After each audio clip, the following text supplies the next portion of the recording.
Howdy folks, and welcome back to the next episode of the Garden Vlog. The previous episode was largely a catch-up session on the progress that's been made the past couple of years and what we're aiming to work on this year. So now it's time to actually get to work. As of my recording of this commentary, it's currently May 21st.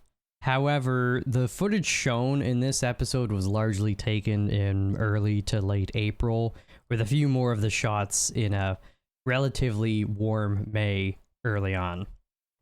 This episode covers most of the steps we must take before all of the outdoor gardening can commence. While many of the shots in the backyard seen in this episode appear bright and warm with growth happening all over the place, the nighttime temperatures can still pose a serious risk of frost, which would simply kill most of the vegetables that we intend to grow this season.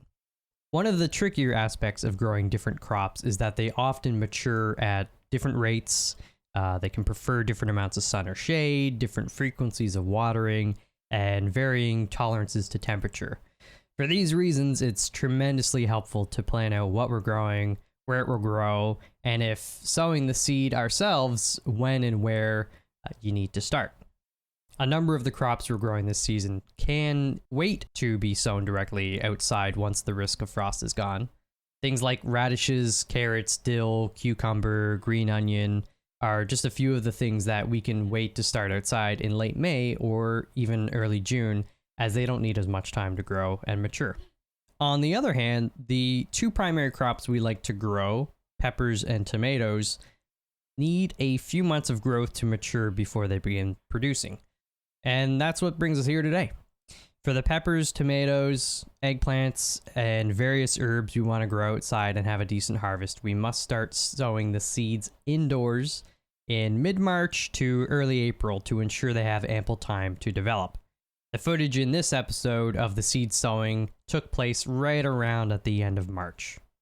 While it's far from state-of-the-art, let me show you the setup we have for sowing the seeds indoors and keeping them happy from the point of germination all the way through the first couple of months before we transplant them outside. We start with the table. While it gets a bit cramped with the amount of seed trays we have, it gets the job done. The nice thing about it is that it's relatively lightweight while still being sturdy. It folds for easier storage and mobility, and it's made of some form of polycarbonate or what have you, so the inevitable water spillage doesn't damage it. Next, we have quite possibly the most important piece to aid in seed germination, and that is the heat mats. The mats warm the soil, which in turn warm the seeds and helps increase the speed of germination. Since some seeds have a lower rate of germination or simply take longer to germinate, we want to give them as much advantage early on as possible. Now for the seed starter trays. We have these seed starter trays with 32 cells each. These cells are on the larger side and they have a slightly conical taper with grooves in the sides.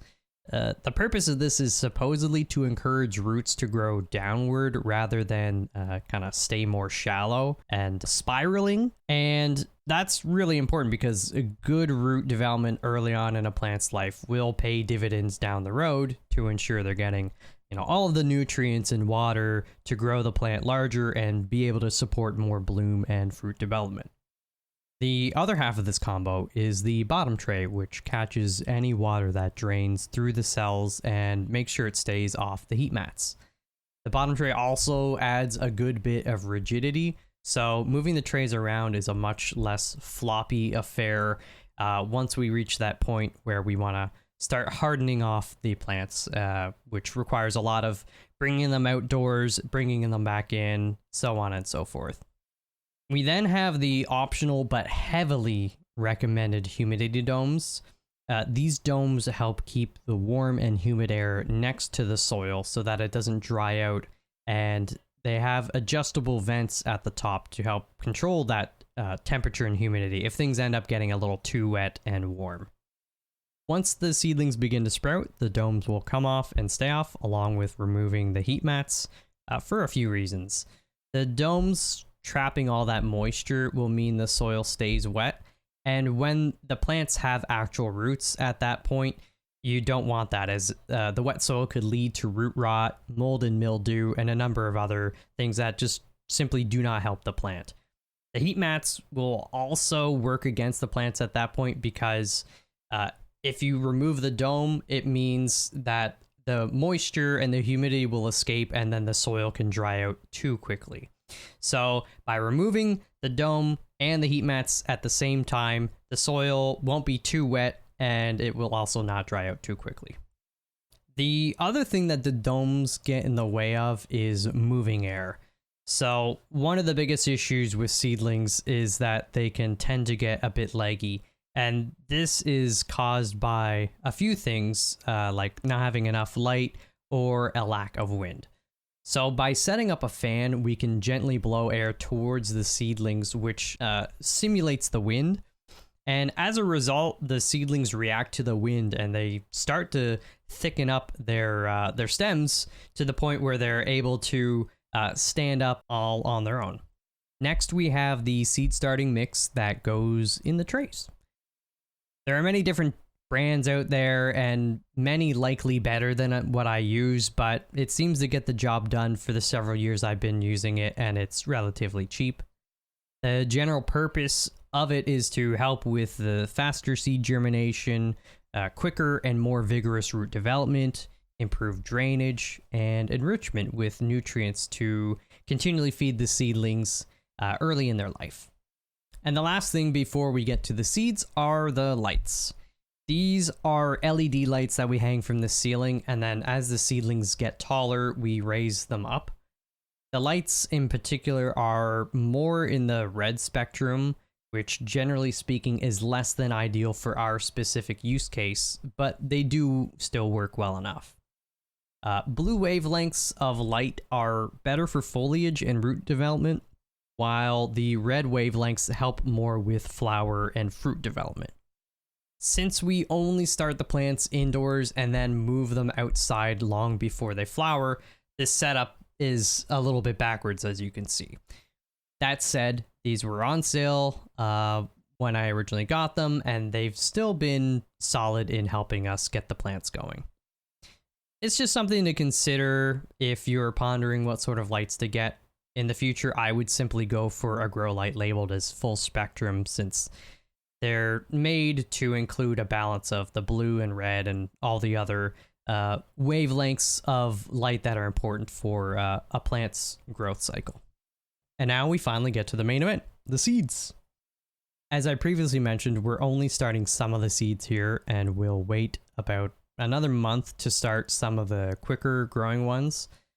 The bulk of the variety comes from the peppers, 85 different types to be exact. Some are sweet, some sting, some burn, some lay waste to your entire being. Some are earthy, some fruity, some floral, and some have a unique flavor all on their own. As the season moves along, we'll get into specifics of how we'll use each pepper once harvested, but generally speaking, we'll be using some raw, some roasted, some pickled, some dehydrated, some fermented, some stuffed, some sliced, some crushed, and some ground. Many will be given away, but the goal will be to eat some fresh in various dishes and preserve the rest in some form or fashion. Tomatoes are present in a similar but lesser extent compared to peppers. A decent bit of variety, different sizes, flavors, appearances, and uses.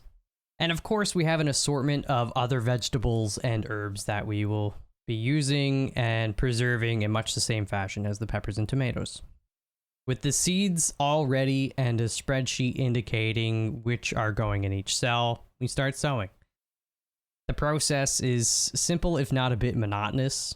Make a slight dimple with your finger, place 2 or 3 seeds in each cell, lightly cover with seed starter mix, and give a good water misting. While we only want 1 plant for each cell, we sow multiple seeds to increase the chance of germination, as most of the seeds in this video will max out around 85 to 90% chance to germinate. Once everything is in place, we get the heat mats turned on, the humidity domes in place, and wait. As seedlings pop up, the domes will come off, the heat mats turned off. When the plants start to get root bound, that's when we transplant to larger containers with some new potting mix and fertilizer until they're ready to move into their final spot outdoors.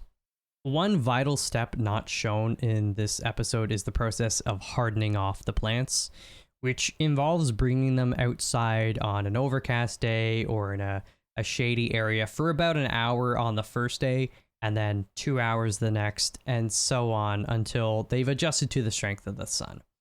The purpose of this is because when you start plants from seed indoors, their leaves don't develop that layer of protection from the sun because, well, the sun isn't indoors to really bother them.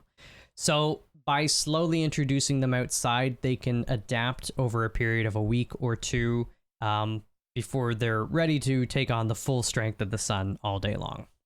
As all of the indoor growing is happening, we have a chance to prepare the raised garden beds and growing containers for their eventual occupants, which will be an episode all on its own.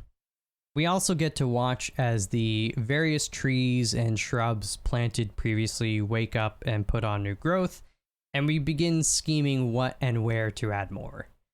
This year, we're starting a couple of perennial and wildflower gardens, and I'm excited to show how those come along in the coming weeks.